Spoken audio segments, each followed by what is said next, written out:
So, welcome back guys sa ating YouTube channel for the Lock PH. So, sa araw na ito ating ipapakita kung paano i-set up or i-install and assemble ang ating Lock F04. So, pakita po muna natin yung components or yung mga parts na nandito sa ating isang package ng F04. So, unahin natin dyan yung pinaka-lock body or yung lock cylinder, mortise type.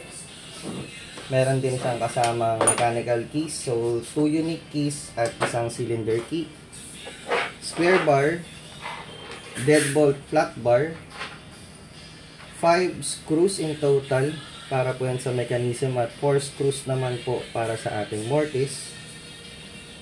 Dalawang aluminum tube bars, screw for cylinder key, springs, and locks po ng screws or yung tinatawag nating screw cap.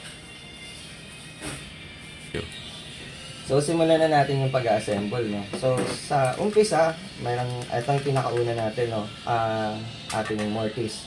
So, in my case, meron na tayong pre-made or ready na po na show rack or sample door po natin na meron na siyang pre-made na butas. Ito naman pong ating mortise ay two-way to. So, pwede siyang for left or right. Ang kailangan lang natin gawin ay alamin natin yung swing ng door. At yung ating mga karpentero or yung mga nag-a-assemble, kailangan nilang makita ito. So, ganito lang po i-rotate to, no? Makita nyo po sa pinaka-lock body niya, mayroon siyang trigger dito. Kailangan lang natin itaas yan. At magpa-pop up yung ating latch or yung primary latch. Twist lang natin, then push lang natin pabalik. So, yan siya kapag right-handed po tayo. So, ngayon, i-assemble natin to. Salpak lang natin ito dito sa ating sample door. Then, kakabitan ko po ng screw, syempre.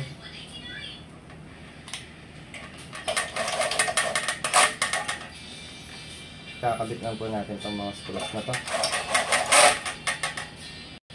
So, kapag nakompleto na po natin ikabit yung mga screws, dito po sa outside or sa outer part ng pinto, kakabit naman ng ating cylinder key. So, take note lang po, itong mga parts na ito ay naka-oversized parts po. Ibig sabihin, mas mahaba to kasama doon sa package. So, kailangan pong putulan to. Depende po sa thickness ng pinto. Sa standard door po, 1 inch po yung pinakamatitira dapat. So, ito yung itsura niya. Putol na yan, naputol na. Assemble lang natin. Outside, kailangan nakatapat yung cylinder key. Pasok natin dito. Then, kunin natin tong kasama na screw para sa cylinder key. Nilusot lang natin siya dyan.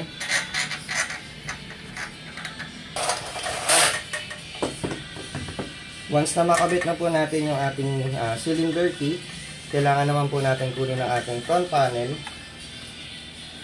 At sa likod ng front panel, may makikita kayong dalawang pre-ready na po na screw heads. So, doon natin ikakabit ang ating dalawang aluminum tube bars. Screw lang po natin.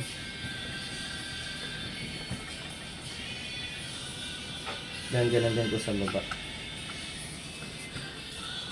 So, make sure lang po na gagamitan nyo ng pliers po ang mga tube bar natin para mas mapase natin ng maayos itong mga to. Next po is ready po natin to. So, ito yung pre-made ko na butas. Lulusot ko lang po siya sa front. Then, naka-ready na po yung wires. Next is yung ating backplate. So, ito po yung backplate natin. Kasama rin po ito sa package. Then, ito pong silicone adhesive niya. So, dinidikit natin ito dito sa likod ng ating backplate. So, ididikit ko po muna ito bago natin screw ito doon sa ating front panel.